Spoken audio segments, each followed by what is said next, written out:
Cet épisode aborde des sujets sensibles liés à la sexualité. Ces sujets peuvent être difficiles ou délicats pour certaines personnes. Si vous souhaitez obtenir du soutien, contactez Parkinson Québec au 1-800-720-1307 ou allez sur le site de Parkinson Québec. Ici Isabelle Marjorie Tremblay. Dans le balado Enquête de dopamine, on va discuter de défis, mais aussi de stratégies pour gérer les symptômes et pour apprendre à mieux vivre avec la maladie de Parkinson au quotidien.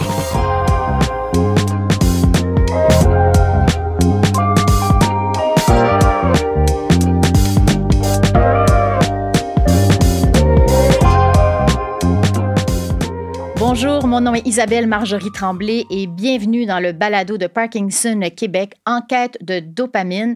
Aujourd'hui, cet épisode est exclusivement consacré aux troubles et difficultés sexuelles vécues par certaines personnes atteintes de la maladie de Parkinson. On va parler d'une foule de choses et bien sûr, on va discuter des stratégies pour faire face à ce défi. Alors, sans plus tarder, je vous présente nos invités. Aujourd'hui, on est exceptionnellement plus nombreux en studio pour cet épisode. D'abord, je vous présente Dr Nicolas Jaudoin, qui est neurologue à l'unité des troubles du mouvement André Barbeau du CHUM et professeur adjoint de clinique au département de neurosciences de l'Université de Montréal. Dr Jaudoin, vous participez aussi à notre épisode sur les troubles moteurs. Merci d'être ici. Merci beaucoup.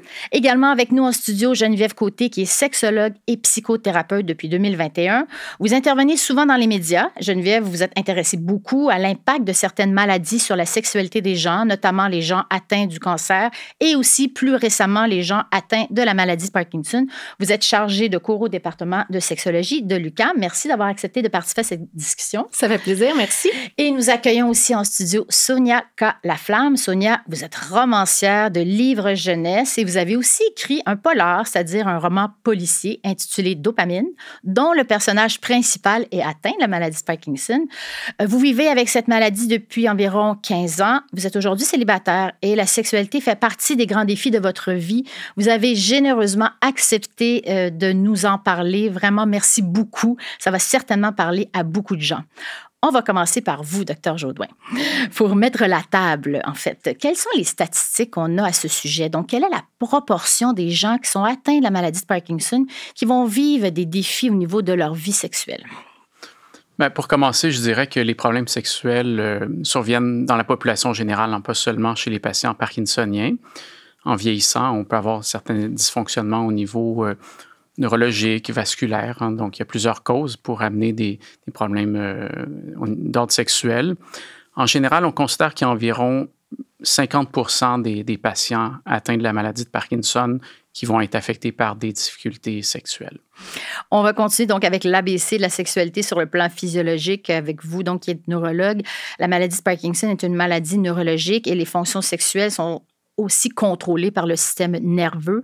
Pouvez-vous nous expliquer le lien entre l'activité neurologique et la sexualité? En d'autres termes, comment ça s'opère tout ça sur le plan physiologique? Évidemment que la sexualité fait partie des activités de la vie. Donc, il y a tout un contrôle au niveau neurologique. Habituellement, en fait, c'est le système nerveux autonome, donc un système qui fonctionne par lui-même, en des fonctions qu'on n'a pas vraiment conscience de contrôler, qui va contrôler principalement les fonctions sexuelles, disons, de base. Évidemment que la sexualité, ça va impliquer aussi le désir. Donc, il y a des aspects cérébraux, il y a certains centres qui vont aussi contrôler la sexualité. Oui. Donc, c'est assez complexe. Et dans le Parkinson, bien, il y a différents aspects de la maladie qui vont être affectés, donc qui vont amener les difficultés sexuelles. D'accord. Et au niveau des facteurs qui peuvent contribuer aux problèmes sexuels, là, par exemple physiquement, là, les troubles de fonction intestinale et tout ça, pouvez-vous développer un petit peu là-dessus? Oui, bien, en fait, c'est ça. Comme je disais, donc le système nerveux autonome qui peut être affecté dans la maladie de Parkinson contrôle différentes fonctions comme les fonctions intestinales, les fonctions urinaires et également les fonctions sexuelles ou le contrôle, par exemple, de la sudation. Donc, plusieurs fonctions de base sont contrôlées par ce système-là. Et donc, oui, il y a une base physiopathologique liée à la maladie qui peut directement amener certaines dysfonctions qui vont amener les problèmes sexuels. D'accord, merci. Sonia, Sonia K. Laflamme. Alors, je me tourne vers vous. D'abord, est-ce que je peux te tutoyer? Oui. Oui, d'accord. Sonia, tu as 55 ans. Tu as eu tes premiers symptômes à l'âge de 40 ans. Tes premiers symptômes, ça a été des tremblements dans la jambe gauche, la jambe droite. Ensuite, le bras gauche et le bras droit. Puis, un petit peu de mouvement involontaire de la tête. Les orteils aussi qui se crispaient. Et également des enjeux d'équilibre. Donc, Sonia, les symptômes sexuels ont déjà dérangé tes relations sexuelles. Peux-tu nous donner quelques exemples, notamment en ce qui concerne le visage, par exemple? Tu me donnais cet exemple-là. Oui, bien, une relation sexuelle, c'est un peu comme une danse. C'est une question de rythme, d'ondulation des corps, de corps à corps. Donc, quand les Parkinsoniens ont en dehors des tremblements, il y a toute une rigidité du corps qui s'installe. Donc, au niveau de l'ondulation du corps, qui est souvent un marqueur de désir et de plaisir, ben là, disons que c'est un peu moindre. Donc, l'ondulation des hanches se fait moins bien, le corps est plus rigide au niveau du bassin, le visage se crispe, tu peux avoir l'air fâché ou carrément neutre. Donc, il y a beaucoup de partenaires qui se fient sur le visage, sur le langage corporel pour s'encourager à continuer dans certaines caresses et tout ça. Alors, si toi, t'es neutre, ben là, t'envoies pas nécessairement le bon message. Donc, il y a souvent comment je pourrais dire, le besoin de rassurer l'autre, de dire non, c'est correct, c'est juste que c'est juste que c'est mon visage qui c'est un symptôme, mais de tout le temps expliquer ça coupe le plaisir aussi. Donc je comprends. c'est une question de rythme, on n'est pas tout le temps en phase, on garde pas le rythme. Puis ça peut devenir vite frustrant. Autant pour soi que pour le partenaire. Parce que si je peux me permettre, là, Sonia, je trouve ça super pertinent parce que il y a vraiment quelque chose de on vit quelque chose à l'intérieur, on ressent quelque chose, mais ce qu'on projette, c'est pas du tout ça. Non. Pas du tout. Et c'est quand même ce que la personne reçoit. Donc, il y a vraiment une dichotomie. Donc, c'est extrêmement frustrant parce que moi, ce que je suis en train de vivre, c'est pas ça. Moi, je suis bien, moi, je suis excitée, moi, je suis contente, et c'est pas ça que la personne reçoit. Donc, Puis, j'ajouterais même qu'au niveau, là, par exemple, j'ai des tremblements, mes médicaments font moins bien effet. Ma voix, elle se projette pas de la même façon que d'habitude. Donc, au niveau des gémissements de plaisir, ça peut être amoindri. Donc, on peut être qualifié de non-expressif, alors qu'il y a des partenaires qui se fient beaucoup à l'expression, tant parler des soupirs, des gémissements, que l'expression corporelle. Donc, il faut souvent rassurer le partenaire.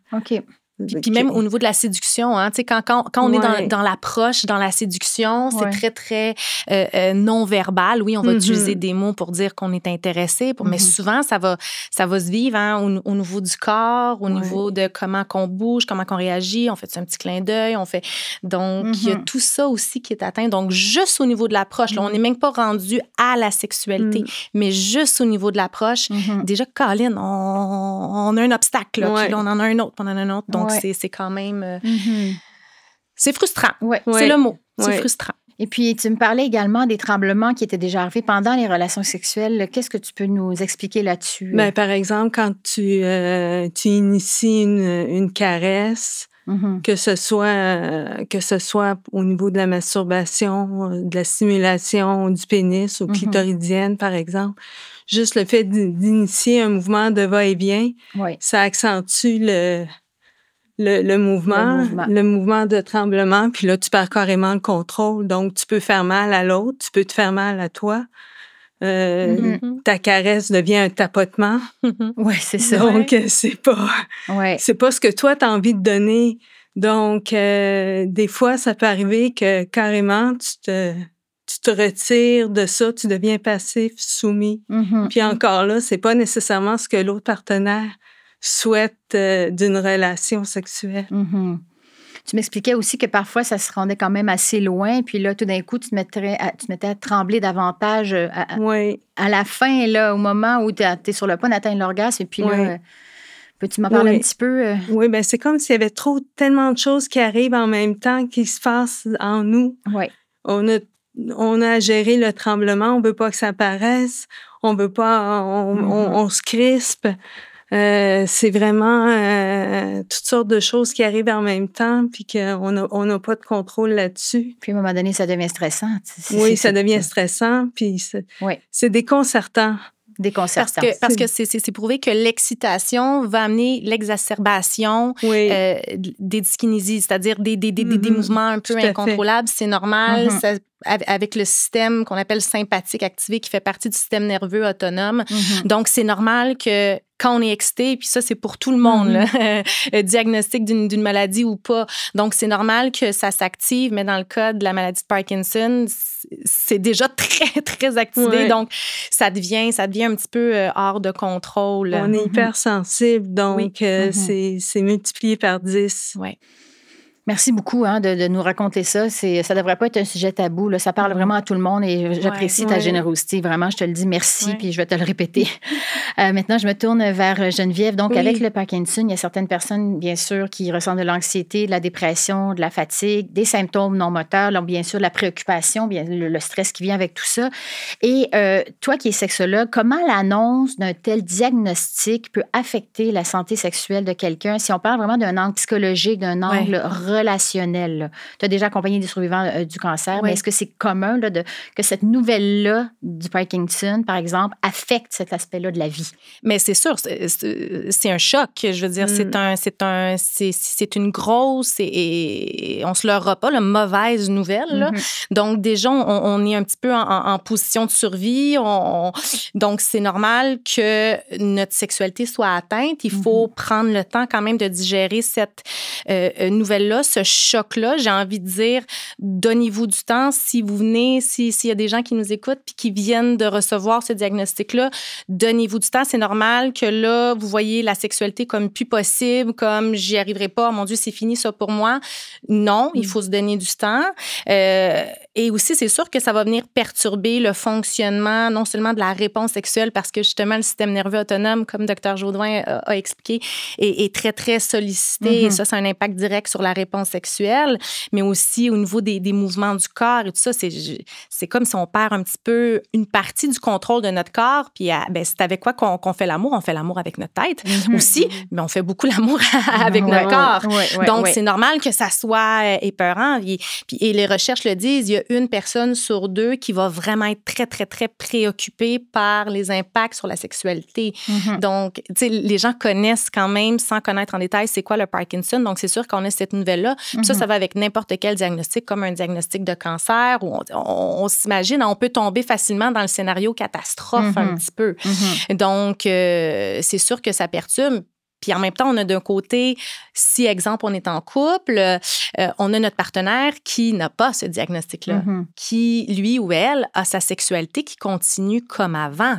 Mais nous, notre sexualité ne peut plus continuer comme avant. Le comme avant n'existera plus. Fait que comment qu'on fait ensemble pour trouver un nouveau maintenant, je dirais.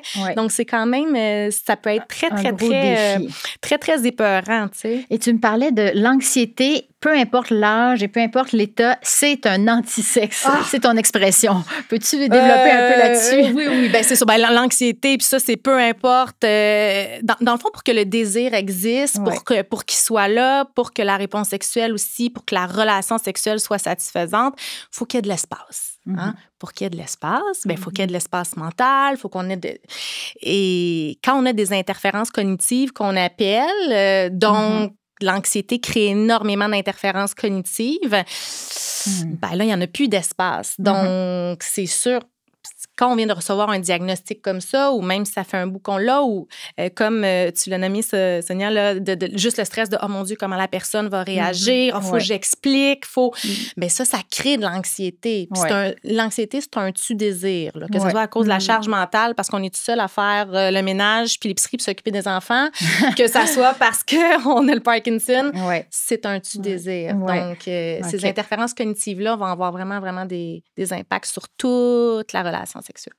Et est-ce qu'on a des statistiques sur les baisses de libido là, au niveau des femmes et des hommes, Geneviève? Mais en fait, on va voir souvent une baisse de libido plus présente chez les femmes. Ça peut aller jusqu'à 80 %. Là, je ne parle pas nécessairement d'un trouble sexuel. C'est important de faire la différence. On peut avoir des difficultés sexuelles sans avoir un trouble sexuel. Un trouble sexuel, c'est selon certains critères dans le DSM il faut venir, j'aime pas ça dire ça, mais coter les critères. Mais c'est sûr que dans 80 % des cas, au niveau des femmes, par exemple, il va y avoir une baisse de désir. C'est aussi une perte au niveau de la lubrification, une plus grande difficulté à lubrifier au niveau vaginal. Chez les hommes, ce qu'on va observer, ça va être plus des difficultés érectiles. Donc, on va vraiment passer dans le fond, 4 fois plus avant un diagnostic, puis après, il va y avoir 4 fois plus de difficultés érectiles. Oui, d'accord. Puis des difficultés au niveau éjaculatoire aussi, donc pas juste érectile, soit que éjaculation prématurée ou éjaculation retardée. Donc, c'est sûr que ça vient influencer, surtout aussi si, exemple, puis je trouve ça important de le nommer, si on est un homme, puis qu'on a intériorisé des normes au niveau de la masculinité, au niveau de ce que ça devrait être, la sexualité. Oups, pelaille, moi, j'avais pas de problème avant, j'avais des érections satisfaisantes, là, j'en ai plus. Oups, je suis plus vraiment un homme, j'ai perdu ce côté-là. Donc, c'est très souffrant aussi, hein? Autant pour les hommes que pour les femmes. Là. Oui. Donc, Puis au niveau hormonal, là, qu'est-ce qui se passe? On parle de la dopamine, bien sûr, c'est directement relié à la dopamine. Et le désir sexuel, donc cette hormone-là de récompense et du bonheur. Qu'est-ce que vous pouvez expliquer là-dessus, là, le lien avec sexualité? Ça peut être Dr. Jodoin ou Geneviève. Allez-y, Dr. Jodoin. Oui. En fait, dans la maladie de Parkinson, c'est un problème de dopamine. Puis effectivement, c'est pas seulement une hormone ou une substance chimique qui est impliquée dans les mouvements, mais aussi dans d'autres fonctions comme les émotions, le comportement. Oui. Mais au niveau de la sexualité, il y a aussi toutes les hormones sexuelles, donc la testostérone, l'estrogène, qui vont aussi être affectées avec le vieillissement, par exemple. Pas nécessairement dans le Parkinson, mais avec le vieillissement en général. Donc, c'est l'ensemble de ces perturbations-là qui vont amener les difficultés sexuelles. OK. Et tu sais, au niveau de la dopamine, par exemple, parce que c'est vraiment ça qui est atteint au niveau du Parkinson, c'est le système de récompense. Hein? Donc, quand on aime quelque chose et qu'on a, exemple, un bon niveau de dopamine, mais c'est normal, on veut le refaire, on veut le revivre. Donc, c'est pour ça aussi des fois qu'on va voir de l'hypersexualité comme une conséquence, si on veut, du Parkinson, particulièrement d'une forme de médication, parce que c'est exacerbé. Fait, plus on aime quelque chose, plus qu'on en veut. Ouais. Le système de récompense, il s'active et tout ça. Ouais. Mais c'est pour ça aussi qu'on observe une baisse de désir parce que justement, il y a moins de dopamine. Donc, la dopamine, c'est l'hormone principale qui nourrit le désir avec la testostérone aussi, tout ça. Donc, c'est sûr que c'est normal que le désir diminue un peu si on a moins de dopamine. OK. Parfait. On a bien compris, je pense, les enjeux, la problématique. Mais maintenant, Dr. Jodoin, si on parle strictement de médicaments et de sexualité, on parle des aspects médicaux. Qu'est-ce qu'on peut dire là-dessus? Parce que le but des médicaments, c'est d'améliorer la mobilité. Donc, ça peut contribuer à revenir à une vie intime plus satisfaisante. Là. Premièrement, la base. Là. Quand on traite le Parkinson, comme on disait, c'est un manque de dopamine. Donc, on va donner de la dopamine. Il y a différentes classes de médicaments qu'on peut utiliser. Donc, et habituellement, c'est ça, comme on expliquait, on a ce qu'on appelle une courbe en U, c'est-à-dire un manque de dopamine va amener une lenteur, une diminution du désir, par exemple, ou de l'initiation, ou des initiatives. Puis, s'il y a trop de dopamine, on peut inonder le système et amener des comportements excessifs, compulsifs, donc, entre autres de l'hypersexualité. Donc, quand on commence un médicament, puis tout dépendant les types de médicaments qu'on va utiliser, on va essayer de trouver le bon équilibre dans les médicaments. La classe des agonistes dopaminergiques, c'est particulièrement ceux-là qui vont être associés aux problèmes d'hypersexualité. C'est des médicaments qui agissent au niveau des centres moteurs dans le cerveau, c'est ce qu'on veut traiter pour améliorer les symptômes de Parkinson, mais qui vont aussi agir dans d'autres systèmes de récepteurs dans le cerveau qui vont être impliqués dans le comportement. Donc, le système limbique, entre autres, qui va être impliqué dans les comportements, la sexualité et compagnie. Donc, c'est 2 fois plus fréquent avec les agonistes dopaminergiques qu'on va avoir des problèmes de comportement comparativement à la lévodopa, qui est le traitement habituel de base de la maladie de Parkinson. OK. On va parler de l'hypersexualisation un petit peu plus tard. C'est vraiment fascinant parce qu'il y a la perte de libido, la perte de désir, et à l'opposé, il y a l'hypersexualité. Il y a les deux extrêmes. Il y a les deux extrêmes. Oui, exactement. On peut vivre les deux extrêmes. On va en parler un petit peu plus tard. Mais donc, ce serait quoi tes conseils, Geneviève, au niveau vraiment sexuel, les 3, 4, 5 conseils? Si, là, on ne parle pas tout de suite de l'hypersexualisation, mais vraiment des... perte de libido, difficultés physiques aussi, perte de la mobilité. Est-ce que tu aurais des suggestions? Bien, c'est sûr que je vais prêcher pour ma paroisse, comme on dit. Donc, mon premier conseil, ce serait d'aller consulter une sexologue pour qu'on puisse explorer ensemble les alternatives, les stratégies, parce que la sexualité, c'est ça aussi qui est merveilleux. Puis c'est pour ça que je suis fascinée par ça. C'est que c'est tellement, comment dire, ça dépend, puis ça dépend de chaque personne. Hein. Quand on parle de notre sexualité, on traîne notre petit baluchon de vie et notre petit baluchon de vie va influencer qu'on ait un diagnostic ou non, notre sexualité. Donc, je trouve que la première chose à faire, ce serait de tenter de consulter un ou une sexologue pour pouvoir aller là, déterrer tout ça et trouver des alternatives qui nous conviennent à nous. Oui. Dans le fond, ce que je veux dire, c'est que je peux pas, moi, vous donner une recette là, que c'est sûr que ça va fonctionner pour vous. Oui, je comprends. Par contre, avec ce que j'ai observé, particulièrement lors de mon accompagnement des survivantes du cancer, c'est d'essayer de voir ce diagnostic-là comme un point tournant. Pas nécessairement comme c'est la fin de, mais plutôt si on a cette vision-là, OK, c'est un point tournant. Le comme avant, il faut en faire le deuil. Il faut accepter. Le comme avant n'existera plus. Mais qu'est-ce qui peut exister après? Où je pourrais m'en aller? Puis des fois, même, je donnais là, comme exercice à mes clientes là, de dessiner un rond, là, un point, puis avec plein de flèches de où je pourrais m'en aller. Okay. Peut-être que si j'avais pas eu le diagnostic, je me serais pas posé ces questions-là. Mais je pourrais essayer ça. Je pourrais essayer telle nouvelle pratique dans ma sexualité que... Tu sais, quand on est bien dans nos jogging, on veut pas mettre de jeans, là. Mais là, c'est comme, si j'essayais une paire de jeans, j'irais peut-être là, j'irais essayer ça. Donc, de voir ça comme ça, de voir ça serait quoi les alternatives. L'autre chose que je recommanderais aussi, c'est comment dire, tu l'as bien nommé tantôt, Sonia, on a tendance à vouloir éviter. Hein? Je suis pas bien, ça me stresse, donc je vais me retirer. Non, c'est de continuer les contacts physiques, la proximité physique. Peut-être de le nommer d'emblée, que ça se peut que ça soit différent pour toi, difficile pour toi, mais de continuer ça parce que quand on est en proximité physique, il y a quand même justement la sérotonine, dopamine, ocytocine, toutes des belles hormones qui nous aident. Donc, ça serait d'essayer de ne pas tomber vers l'évitement. Là, je sais que c'est facile à dire comme ça, mais d'essayer de vivre ça et évidemment, de revoir ses attentes et d'en parler. Donc, ça, je parle plus pour les personnes qui sont en couple. Peut-être d'en profiter puis de faire le point, de voir aussi c'est quoi nos freins, c'est quoi nos accélérateurs au désir en général. Puis ça, je le fais avec tout le monde qui viennent dans mon bureau. OK, ça, c'est un accélérateur de désir. Malheureusement, depuis que j'ai le diagnostic de Parkinson, je ne peux plus utiliser cet accélérateur-là de désir. OK. J'en ai-tu un que je peux encore utiliser? Hein? Oups, ça, c'est un frein. OK, lui, je vais essayer de le mettre de côté, je vais essayer de l'éviter. Dans le fond, ce que ça m'amène à dire quand je parle de frein, d'accélérateur, c'est vraiment de prendre soin du contexte. Donc, de vraiment mettre en place le meilleur contexte possible. Si ça prend, tu sais, tantôt, on parlait des réactions du corps un petit peu soudaines, imprévisibles. Je veux dire, si ça prend une paire de draps supplémentaires sur notre lit, puis ça sera ça. C'est pas grave, ça se lave des draps. Mais on prévoit, on met un contexte qui nous... On a peut-être des meilleures journées, des moins bonnes journées. La prise de médication aussi, hein, plus on se rapproche. C'est ça que j'allais te dire.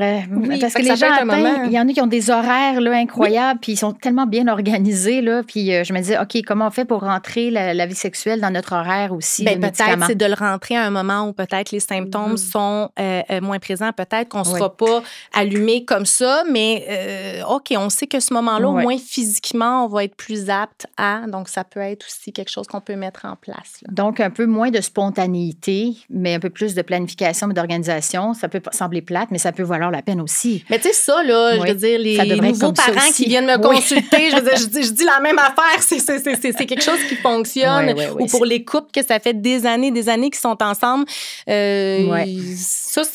concerne tout le monde. Là. Puis ça peut être érotisant de planifier. Parce qu'on crée de l'anticipation. On crée, c'est comme un scénario. Oui. Voilà la romancière qui parle. Voilà. Ça lui parle. Je savais que le scénario allait lui parler. Qu'est-ce que ça te dit, tout ça, Sonia? Oui, je suis d'accord, tout à fait. Ce qui est... le comme avant n'existe plus vraiment. Faut y aller comme on le sent. Puis, mais c'est facile de se retirer de...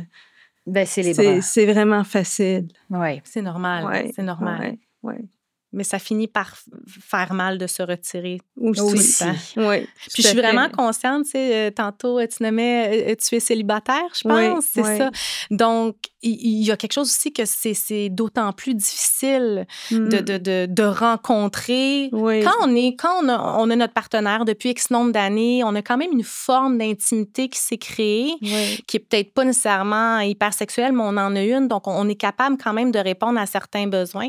Mais ce que j'ai envie de dire pour encourager les célibataires qui nous écoutent, c'est que c'est très tendance 2025, ce qu'on appelle le loud matching, le loud dating, c'est-à-dire d'emblée nommer, carte sur table, qu'est-ce qui se passe dans notre sexualité, qu'est-ce qu'on veut, comment ça se passe. Les gens apprécient beaucoup ça. Oui, c'est de plus en plus présent. Et il y a aussi, là, je sors des mots, là, mais si vous allez sur les réseaux sociaux, vous allez les voir, les entendre. Il y a aussi ce qu'on appelle le freak matching, c'est-à-dire qu'il va y avoir des gens, ils vont dire, voici moi ce que j'aime, voici vers quoi je m'en vais, ou voici comment je vis ma sexualité en général. Et ces gens-là vont se rencontrer et vivent une sexualité ensemble. Donc, je trouve ça quand même encourageant. Puis de rencontrer quelqu'un qui vit un peu la même chose que soi, est-ce que ça peut être aussi une stratégie, justement? Oui, ben oui. Parce que la communication est plus facile peut-être, tout de suite, on se comprend. Mais c'est sûr qu'il y a une forme d'empathie, il y a une forme de compréhension, mais en même temps, je crois en l'être humain. J'ose croire que même des gens qui n'ont pas un diagnostic vont être capables d'être empathiques puis de comprendre puis de vouloir... Tu sais, quand on est attiré par la personne puis on aime la personne. Ben oui, tout à fait. Ben oui. OK, super. Maintenant, on va parler d'un autre sujet qui peut être très problématique. Donc, on en a parlé un petit peu plus tôt, Sonia, pour en témoigner. Et c'est comme un peu l'opposé de la perte de désir ou la diminution de la libido, et c'est l'hypersexualisation. Sonia, tu m'expliquais donc que tu es devenue compulsive à un moment donné dans ta vie. Tu t'es lancée dans plein de projets qui t'occupaient jour et nuit. Mais ces pulsions-là très fortes ont atteint aussi donc ton système sexuel, tes pulsions sexuelles, Sonia. Et je vais te laisser raconter donc cet aspect-là de ton histoire. Ça a même été une des causes de ta séparation. Alors, oui, ben c'est avec la prise d'un certain médicament. On parlait tantôt des dopaminergiques. Agonistes dopaminergiques. C'est ça, des agonistes dopaminergiques. Il y a un médicament, entre autres, que je prenais qui me rendait hyper compulsive. Je pouvais me réveiller en plein milieu de la nuit puis solliciter mon conjoint. Ça peut être agréable au début, mais c'est comme si j'étais devenue tout d'un coup une nymphomane. OK. Je pensais qu'à ça, c'était des pensées érotisantes constamment, c'était omniprésent. Je voulais avoir des relations sexuelles le matin, le midi, le soir. C'était vraiment... ça finissait pas, complètement là. envahissant, là. Oui, c'était trop. C'est trop. C'était trop à gérer, mais c'était là. Et puis, ça a brisé mon couple parce que je voulais voir ailleurs. Je voulais aller voir ailleurs. J'avais toujours été fidèle, fiable. Et tout d'un coup, j'étais devenue une autre femme. Ah, que je me reconnaissais plus. Incroyable. Et puis... tu as eu l'opération, puis ça a un peu changé quelque chose, mais pas tant que ça. Oui, ça a changé beaucoup parce que j'ai diminué mon médicament, la prise de ce médicament-là, pour complètement l'avoir rayé de ma vie au moment où j'ai été opérée. Mais je dirais que les effets, je pense qu'ils restaient comme des marqueurs dans mon cerveau. C'est resté là pendant quelques mois. Ça ne s'est pas effacé tout de suite. Pas tout de suite. Tu disais que ça a même réveillé la bête en toi, en quelque sorte. Oui, oui, tout à fait. Des applis de rencontres, des sextos, des selfies érotiques. Ça faisait partie de cette pensée érotisante-là qui était omniprésente. Vraiment, j'ai oublié que j'étais écrivaine. À ce point-là? Ah oui, je n'écrivais plus pendant 2 ou 3 ans. OK. Ça a été vraiment... j'étais omnibulée par la sexualité. OK. Merci. Alors, Dr. Jodoin, pouvez-vous nous expliquer donc qu'est-ce qui se passe au niveau hormonal, au niveau de la dopamine quand une personne atteint de la maladie de Parkinson et comment on peut expliquer ces comportements-là qui sont soudainement excessifs, compulsifs?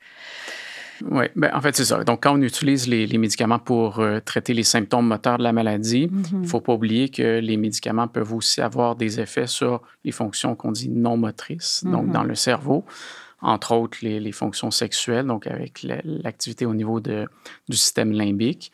Puis, en fait, ce qu'on se rend compte, c'est ça, c'est quand on utilise certains médicaments chez certaines personnes, ce n'est pas nécessairement toutes les personnes atteintes de la maladie de Parkinson qui vont développer ces problèmes-là. On parle principalement des troubles du contrôle des impulsions, notamment l'hypersexualité, qui est environ chez 5% des patients. Ah oui, donc, c'est souvent plus des patients plus jeunes, souvent plus les hommes que les femmes. Parfois des patients qui vont avoir d'autres addictions à l'alcool, d'autres drogues. Donc, il y a un profil de patients qui va être plus sujet à développer ces troubles-là, mais ça peut arriver chez les hommes, chez les femmes, chez les patients plus âgés aussi. Donc, il faut aviser les gens quand on commence ces médicaments-là que ça peut arriver. Puis, le problème, c'est ça, c'est que parfois, c'est caché, c'est pas révélé au neurologue et le neurologue ne va pas toujours poser la question directe. Probablement on devrait le faire quand on prescrit ces médicaments-là. Donc, ça fait partie des recommandations parce qu'effectivement, parfois, ça peut rester caché. L'autre élément, c'est que initialement, ça peut effectivement faire partie de la vie normale, puis même une augmentation de l'excitation, du plaisir. Donc, ça ne sera pas nécessairement vécu initialement comme quelque chose de négatif. Donc, c'est ça qui se passe au début. Puis, à la longue, c'est un peu difficile de déterminer quand est-ce que ça devient pathologique parce que c'est des comportements normaux. Donc, ça peut être, on a parlé de la sexualité, mais ça peut être des dépenses, ça peut être le jeu, ça peut être manger plus. Donc, tout ce qui est les plaisirs de la vie, on peut s'y adonner plus facilement avec moins de retenue. D'accord. Donc, il faut aussi parfois en parler aux conjoints, aux conjointes, aux proches, justement pour qu'ils nous aident aussi à déterminer est-ce que ça devient hors norme, est-ce que ça va amener des problèmes justement de couple, de faillite ou même on peut s'exposer à des problèmes médicaux, donc de contracter des infections liées à la sexualité. Donc, ça peut vraiment être un problème significatif. Et qu'est-ce que ça serait la solution? Donc, là, on a su que l'opération de chirurgie intracérébrale profonde a un peu aidé, mais ce serait quoi la solution, Dr. Jodoin, au niveau vraiment médical? C'est d'ajuster le dosage? C'est ça. Donc, la première chose, c'est d'en parler ouvertement. Donc, ça, je pense que c'est la première des choses pour le détecter. Puis, habituellement, effectivement, la seule solution, c'est de réduire la médication, notamment les agonistes dopaminergiques.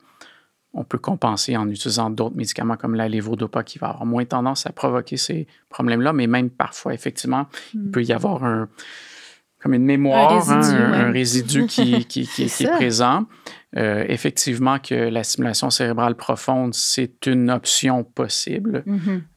C'est la seule thérapie qui permet de mieux contrôler les symptômes moteurs de la maladie en contournant le besoin de médicaments. Donc, chez certaines personnes, ça peut être une indication d'aller vers cette chirurgie cérébrale. D'accord. C'est vraiment particulier quand même parce qu'on parle justement de perte de libido, puis après, on va aller aux extrêmes, puis on va parler d'hypersexualité. Le spectre est très large, comme vous dites, au niveau des enjeux. Là. C'est ça, la fameuse courbe en U dont vous parliez tout à l'heure? Oui, exactement, c'est ça. Donc, à la base, le Parkinson, c'est un manque de dopamine. Donc, les gens vont être ralentis, apathiques, perte de libido, de mouvement. Puis, avec le traitement, bien, on peut transformer les gens, donc qui deviennent plus eux-mêmes. Donc, même les proches vont leur dire, c'est plus la même personne. Et ce qu'il faut comprendre, c'est que quand on diminue les médicaments, quand on renverse le phénomène, bien, les gens finissent habituellement par revenir eux-mêmes. Donc, ils ont vécu une période où ils étaient différents. Donc, il y avait ces pulsions-là, c'est peut-être profondément en eux, mais ça devient comme une autre personne. Oui.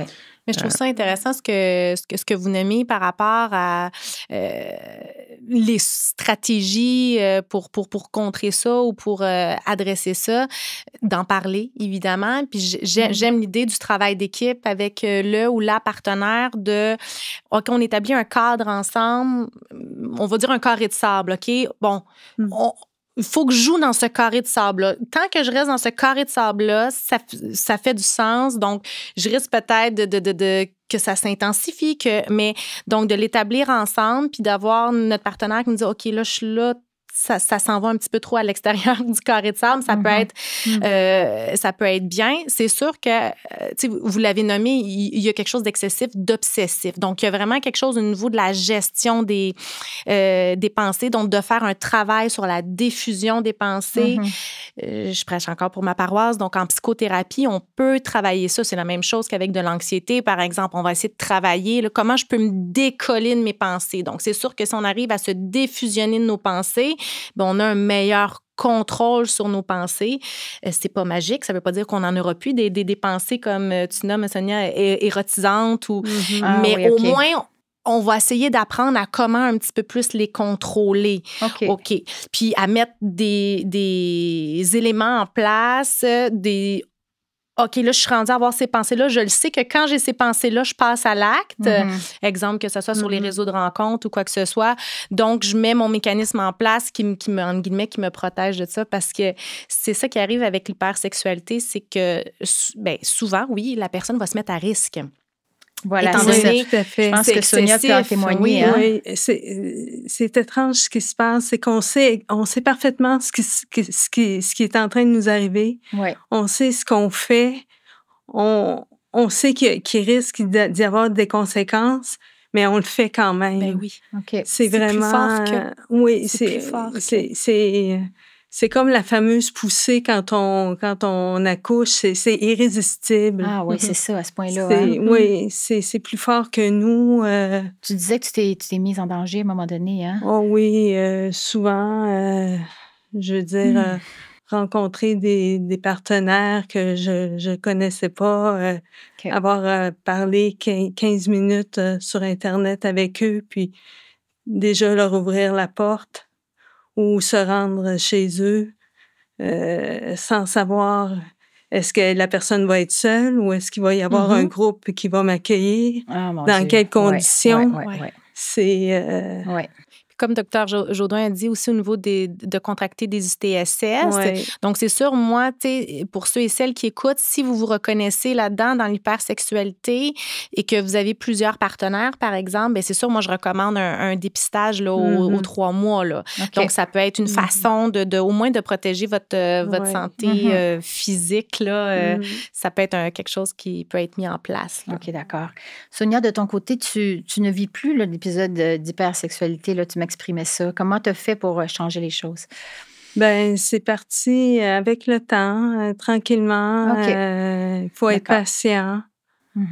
OK, d'accord. Puis il faut dire aussi qu'avec la COVID, l'isolement provoqué par la COVID, ça m'a un peu échaudée. Donc, j'étais craintive aussi de recevoir ou de rendre visite. Donc, ça a été bénéfique. Ça te refroidit, on va dire, plutôt. Oui.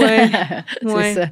OK, mais d'accord. disons que pour moi, la COVID, ça a été un un bon moment parce que ça m'a permis de prendre les distances avec l'hypersexualité. D'accord. OK, parfait.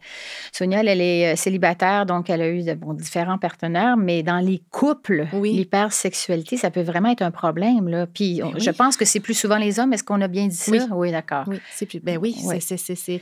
Donc, non, mais je reviens au fameux comme avant. On s'est habitué, ça fait un bout qu'on est avec quelqu'un, puis tu sais, souvent, quand ça fait un moment qu'on est avec le même conjoint, la même conjointe, on a pris nos aises, on sait ce qu'on aime, on connaît la personne, et là, soudainement, c'est un peu, hein, vous l'avez nommé, Dr. Jourdain, c'est comme si c'est une nouvelle personne. Mais attends un petit peu, là, moi, si je voulais avoir une nouvelle personne, je serais allée voir ailleurs ou je t'aurais laissé, puis je veux pas une nouvelle personne. Donc, c'est quand même dur à accepter pour les conjoints-conjointes. Puis, il y a tout aussi un requestionnement qu'on observe chez les partenaires de, attends un petit peu, il y a toujours un moment où c'est-tu moi là, qui n'est pas assez, c'est-tu moi...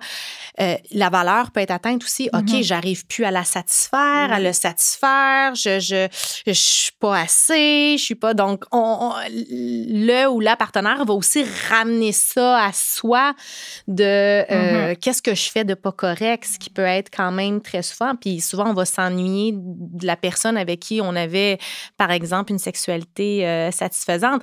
Et aussi, puis pour faire beaucoup de thérapie de couple, c'est très rare que dans un couple, en général, il y a le même niveau de désir. OK? C'est un petit peu... Tant mieux pour ceux et celles qui nous écoutent.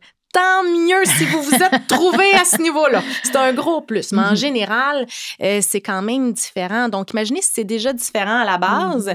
Et là... Le ravin là, se crée, ben là, on arrivait à trouver des compromis, on arrivait à faire OK, là, ça me tente un petit peu moins, mais je veux y faire plaisir, fait que je vais dire oui. Mais là, si ce ravin-là se crée, ça devient à la limite parfois impossible. Là. Okay. Donc, c'est vraiment, c'est quand même un défi. C'est vraiment intéressant ce que tu dis parce que dans le fond, tout est dans la communication. On le dit souvent. Puis de baisser la pression, de baisser les attentes, puis d'accepter que ça se transforme. Et comme tu dis, ça va même au-delà de la maladie. Dans la vie en général, la sexualité se transforme. Alors, ce que vit Sonia, ce que vivent les autres personnes atteintes du Parkinson, ils sont pas du tout les seuls. Là. Mais juste avec le vieillissement. Puis c'est ça qui est dur aussi au niveau de l'hypersexualité. Puis je trouve important de nommer, c'est que souvent un diagnostic de Parkinson va venir chez des personnes un petit peu plus âgées. Mais on a déjà les facteurs du vieillissement qui viennent atteindre la sexualité à ce moment-là. Donc, tu sais, il y a comme qu'est-ce qui appartient au Parkinson, qu'est-ce qui appartient au vieillissement. C'est pas tout le temps clair. Mais là, quand on est dans l'hypersexualité, puis par exemple, on est plus âgé, dans la société civile, on n'est pas supposé, là, je suis une personne de 70 ans, je suis pas supposée de vouloir me masturber à chaque jour, de vouloir faire l'amour avec ma femme ou mon mari à chaque jour. Il y a quelque chose d'encore, malheureusement, d'un petit peu mal perçu ou par rapport à la sexualité des personnes vieillissantes, quand c'est tout à fait normal et je le recommande, peu importe quelle forme de sexualité ça prend. Donc, en plus, il y a ce jugement-là, quand on est une personne vieillissante, exemple, puis qu'on a de l'hypersexualité qui se rajoute. Oui, OK. Si je comprends bien, il faut en parler, en fait. Là. C'est la première chose à faire, c'est en parler avec notre neurologue, n'est-ce pas? Est-ce que vous remarquez qu'il y a quand même une petite retenue, les gens, de vous parler de ces sujets-là? J'imagine que oui. En fait, la réponse est oui. Puis, même de la part des neurologues, je pense qu'on n'aborde pas nécessairement ce sujet-là de façon aussi ouverte, mais effectivement, ça fait partie des éléments qu'il faut aborder. À aborder, certainement. Oui, OK, parfait. Donc, est-ce qu'il y a d'autres conseils à ce niveau-là? Est-ce que vous avez d'autres choses à ajouter au niveau médical, au niveau psychologique, au niveau sexuel? Est-ce qu'il y a peut-être une autre question, Sonia, à ce sujet-là? Tu as appris plein de choses? Oui. Alors, oui. En fait, non, c'est sûr qu'au niveau médical, ce qu'on n'a pas trop discuté, en fait, c'est que donc, c'est les aspects moteurs et non moteurs de la maladie. Donc, pour essayer d'améliorer les relations sexuelles, par exemple, on peut effectivement optimiser la médication ou choisir les bons moments pour avoir les relations sexuelles. Donc, quand les médicaments fonctionnent au mieux. Donc, ça, c'est le premier aspect. Puis ensuite, dans la maladie de Parkinson, il y a aussi des symptômes non moteurs. Donc, on a parlé de dépression, d'anxiété. Donc, ces aspects-là aussi vont affecter le fonctionnement de la personne, le désir, la libido, Même donc ces aspects-là sont aussi importants. Donc, il faut les reconnaître et éventuellement les traiter. Donc, on peut utiliser des antidépresseurs, des médicaments pour diminuer l'anxiété. On parlait aussi de l'insomnie. Hein, donc, c'est un autre élément. Donc, la fatigue accumulée. Ouais. Donc, ça, c'est tous des aspects qui vont affecter le fonctionnement de la personne et qui va avoir un impact sur sa vie sexuelle. Mm-hmm. Donc, c'est des choses qu'il faut identifier et éventuellement traiter. Il faut savoir, en contrepartie, que certains des médicaments qu'on utilise, notamment les antidépresseurs, peuvent avoir aussi un effet négatif sur la libido. Ben oui, beaucoup. Donc, à un certain moment donné, il faut aussi faire la part des choses puis voir quelle est la meilleure stratégie pour améliorer le fonctionnement de la personne. Selon notre bagage, hein, c'est pour ça tantôt que je disais, il n'y a pas de recette qui va faire à tout le monde. Il y en a pour qui la sexualité, peut-être, c'est pas ça qui prime. Ils vont préférer prendre des antidépresseurs, exemple, pour être plus stable au niveau de l'humeur, pour pouvoir plus profiter du quotidien, de ce qui se passe. Donc, c'est vraiment, je pense que c'est important de réfléchir à la place qu'occupe la sexualité dans notre vie, à la vision qu'on a de la sexualité aussi. C'est important de se poser cette question-là. Moi, exemple, ça m'arrive en psychothérapie, que finalement, j'ai des clientes qui font, je pense peut-être, exemple anxieux, je pense peut-être à prendre la médication, bien, on l'explore ensemble. OK, à quel point la sexualité est importante pour toi? Est-ce que tu dois avoir tel type de sexualité? Qu'est-ce que ça pourrait être si ton désir diminue? C'est important de se poser ces questions-là. Ah oui, d'accord. Parce que c'est quand même ça qui va arriver. Hein? Il y a des impacts. Donc, de voir un petit peu les coûts et les bénéfices à la prise de médication. Et il y a quelque chose que j'observe aussi qui peut être difficile, puis je trouve important, puis c'est comme un petit truc concret, là, puis je vais vous le donner, puis ça peut aider tout le monde quand on a quelque chose de difficile à nommer, hein, parce que je pense, exemple, à toi qui est célibataire, ou des fois, ça peut être difficile de nommer quelque chose. On a peur de la réaction de la personne, ou que ça soit dans notre couple, justement. Je prends l'exemple d'un partenaire qui veut dire à sa conjointe, exemple, atteinte de Parkinson, « Hey, je commence à trouver ça difficile de ne pas avoir d'intimité avec toi parce qu'il y a une baisse de désir. » Tu sais, c'est dur, des fois, de nommer ces choses-là, de les communiquer, mais l'affirmation empathique qu'on appelle, c'est quelque chose qui fonctionne quand même bien. Puis ça, c'est un petit truc concret. Ouais. Dans le fond, vous séparez en 3 parties ce que vous voulez dire. La première partie, c'est on commence avec de l'empathie. Je donne cet exemple-là. Donc, on montre de l'empathie à l'autre personne. Je suis consciente, je suis sensible au fait que c'est difficile pour toi là, d'avoir eu le diagnostic du Parkinson, puis que tu vis plein d'affaires dans ton corps. Puis, on démontre première partie, on démontre de l'empathie envers la personne. Okay. Deuxième partie, on formule notre demande clairement ou on formule ce qu'on a formulé clairement. Okay. Mais au jeu, on parle de soi. Mais je trouve ça vraiment difficile de plus être capable d'avoir des relations sexuelles avec toi. Je m'ennuie de toi, je m'ennuie de notre intimité. C'est clair, hein, je m'ennuie. Puis troisième partie, pourquoi c'est important pour nous, pourquoi on voudrait retrouver une intimité. Okay. Puis j'aimerais vraiment ça qu'on retrouve une intimité, puis c'est pas obligé d'être la pénétration, c'est pas obligé parce que ça va me faire sentir proche de toi, parce que ça va me donner de l'espoir pour la suite, parce que peu importe pourquoi. Donc, affirmation empathique, première partie, on a de l'empathie envers l'autre, on la démontre, ça va faire que l'autre va être plus ouverte à nous entendre. Deuxième partie, on nomme clairement au jeu ce qu'on veut formuler. Puis troisième partie, pourquoi c'est important pour nous. Fait que ça, c'est un petit truc que peut-être vous pouvez utiliser si vous avez quelque chose de difficile à communiquer. Puis ça, c'est pour tout le monde, là. Très clair, avec votre partenaire, oui. Pour tout le monde, oui. Pour tout le monde.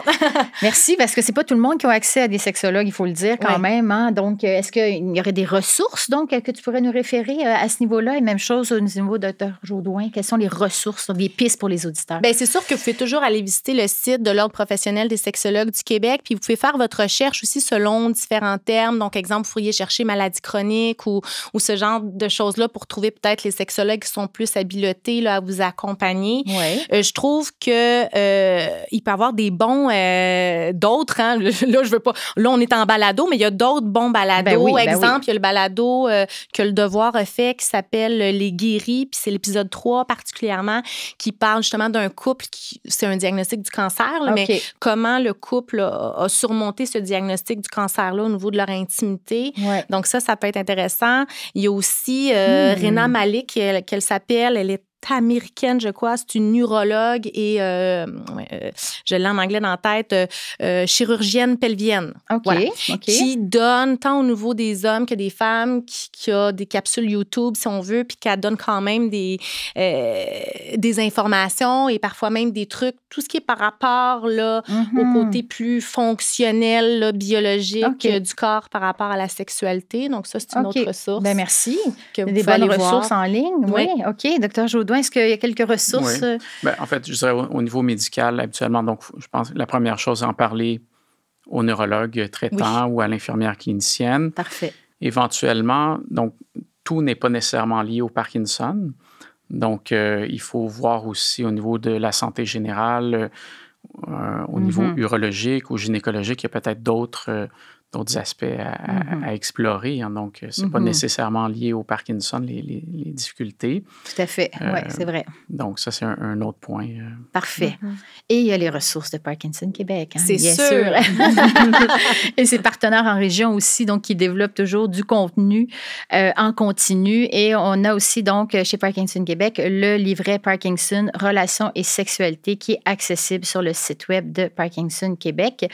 N'hésitez pas à aller consulter le site web aussi, Parkinson Québec, et les réseaux sociaux. Un grand merci pour cette discussion, Sonia. Merci beaucoup, Dr. Jaudoin. Geneviève, Geneviève, vous êtes sexologue et psychothérapeute, Dr. Nicolas Jaudoin, neurologue, et notre généreuse invitée, Sonia K. Laflamme. Merci beaucoup. C'est ainsi que se termine l'épisode sur les troubles et les difficultés sexuelles du balado Enquête de dopamine. Ce balado est rendu possible grâce à la participation financière du gouvernement du Québec dans le cadre du programme Québec Amis des aînés. Pour plus d'informations sur la maladie de Parkinson, vous pouvez contacter la ligne d'information et de soutien 1-800-720-1307 ou visiter le site web au www.parkinsonquebec.ca. Mon nom est Isabelle Marjorie Tremblay. Merci beaucoup d'avoir été là. Retrouvez-moi dans un autre épisode du balado Enquête de dopamine. À bientôt tout le monde.